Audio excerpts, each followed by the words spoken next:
Well, I'm so glad this evening has come. I've wanted it to happen for a long time. I just want to start right away and establish that singing, to me, all kinds of singing in all traditions, singing is an emanation of words, of text, of emotional expression. You know, now opera, which I love, opera singers do these amazing things with their voice, but they can get so caught up with that that sometimes they forget that singing. What are you singing about? What are the words? Actors who sing never do that. That's why, you know, they always start as I'm an actor singing. And I love that about the tradition. Is that the way you think of your work when you sing? I'm definitely an actress first. Right. Yeah. And when I've sung, like, I don't know if I could ever do what people do, who are real singers who could come out here and sing. I really enjoy singing through the persona of a person. Right. That's how I've always approached it. Right. You told me back in the bowels that you had interviewed Barbra Streisand and that she had said that she was an actor who sang. Right. And because, and I knew that when I was 16. I listened to her records obsessively because she seemed to be someone who was telling a story in each song, and each one was almost its whole little narrative film or something. There was something so dramatic about how she did what she did. You've actually had more training than she has. She is famously self-taught. She just doesn't. She said, Tony Bennett once gave me a tape of vocal exercises. I listened to it once and threw it out. You know. My God! But you. Wow. But I read in your in the bio that you at 12 you started. Actually, your first performance on the stage for people was a singer, you know, in a Christmas pageant. Yes. And then your parents got you lessons. You know? Yes, I was in the 7th grade, and I sang Cantique de Noël in French and Oh Holy Night in English. First of all, in New Jersey, that was big that I sang in French alone. Just that alone, you know. Right, yeah. But there was someone in the audience who told my parents that I should really get some singing lessons. And my parents were not show business people. My father worked for Merck and was someone who set up their employee systems. And my mother was a stay-at-home house. Oh, she would never want me to say that.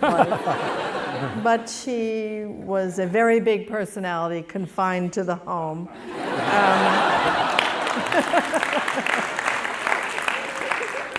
And an artist who did commercial art in a little studio off the back porch. But they weren't, you know, thinking about this for their children. They were thinking engineers. There were a lot of engineers in the family or something. But somebody told them to go give me lessons, and he gave them the name of someone who is incredibly famous. Yes, Estelle Liebeling, who happened to have some very famous students, including Beverly Sills. Yes, she had the lesson before me on Saturday morning. And I would stand outside the door and think, she's pretty good. Betsy Parrish was a singing teacher at Yale who said, everyone can sing. And in the class, we would have all these boys who would say, I'm not going to do that. I'm not going to get up. I don't have to do that. And she said, yes, you will.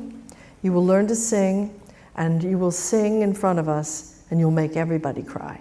And by the end of the class, she got that out of them, because there's something about music that's just the sluice gate, you know, from the soul, and it's just undiluted if you can access it. Right.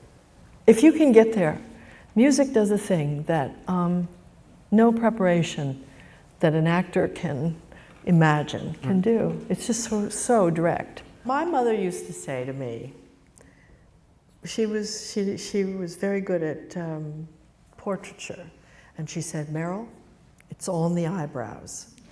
Everything character is in the eyebrows. Right. And what she meant was there are distinctive things about people that change the face so indelibly. And I think that the voice is that way too. Voices are, our director, Stephen Frears, when he would watch the scenes being filmed. Florence, yeah. Yeah, in Florence Foster Jenkins, they sit at the monitor and they just watch the directors normally. But he wouldn't even look at the screen. He would just listen for the authenticity. He could hear it. He could hear the take that was the good take. Right. And inevitably, he was absolutely right. Right. But there is something in speech that even if you take the visual away, you can find the person there. Right. Julia Child is very distinctive, and we remember her for her voice, but every one of the women that I've played, to me, has had that same kind of signature sound. Sound, right. Yeah. Uh-huh. And even the ones I made up, right. like the one in Prairie. Right. Because if you're inventing a whole person, you've got to find them. And the DNA of the voice is a very big and important right. part. Also, the eyebrows. Right, yeah. One of the most revealing moments in the movie to me is when Florence goes to the Lily Collins concert and she's so moved by it. It just makes her cry. Mm-hmm. She's not jealous, she's thrilled. Although going back, she says, boy, imagine being able to do that, to move 3,000 people the way she moved me, she means it. But it shows how genuinely she loved music. Well, I think that's what locks us into wanting to do what we do. Right. I mean, I remember seeing Geraldine Page on stage with Christopher Walken, oh God, and the Tennessee Williams, I can't remember the name of the play, when I was a student. Right. And I just thought,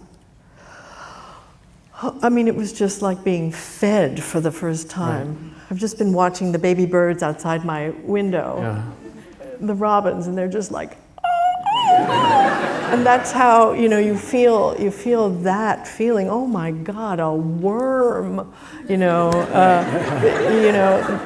exists, that you find Mike Nichols used to say, you find your tribe, right. You found your people.